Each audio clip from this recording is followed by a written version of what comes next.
ഈ സംഘടിത സക്കാത്തുമായി ബന്ധപ്പെട്ട് സുന്നികൾക്ക് വ്യവസ്ഥകൾ പാലിച്ചുകൊണ്ട് അതിനെക്കുറിച്ച് ആലോചിച്ചുകൂടെ എന്ന് അലിയാർ ഖാസിമിയുടെ പ്രസ്താവന വന്നിരുന്നു.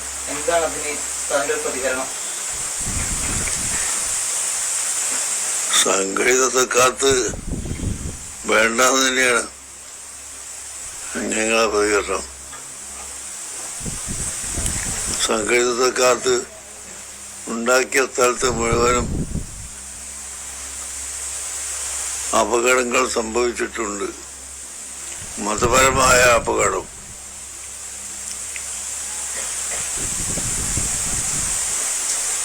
കേരള മുജാഹിദിന്റെ റിപ്പോർട്ടിൽ തന്നെയുണ്ട്.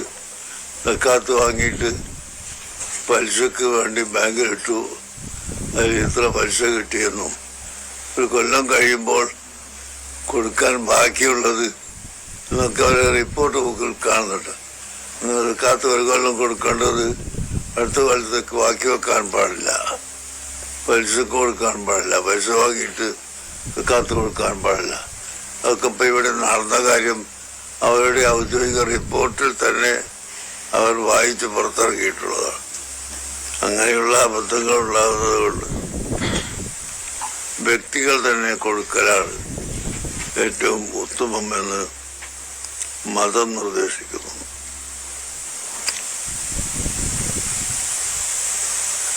വ്യക്തിക്ക് നേരിട്ട് പോയിട്ട് കൊടുക്കാൻ കഴിയില്ലെങ്കിൽ മറ്റേതെങ്കിലും ഒരു വ്യക്തിയെ ഏൽപ്പിക്കുന്നതിനും വിരോധമില്ല. അത് സംഘടിതമായിട്ടല്ല.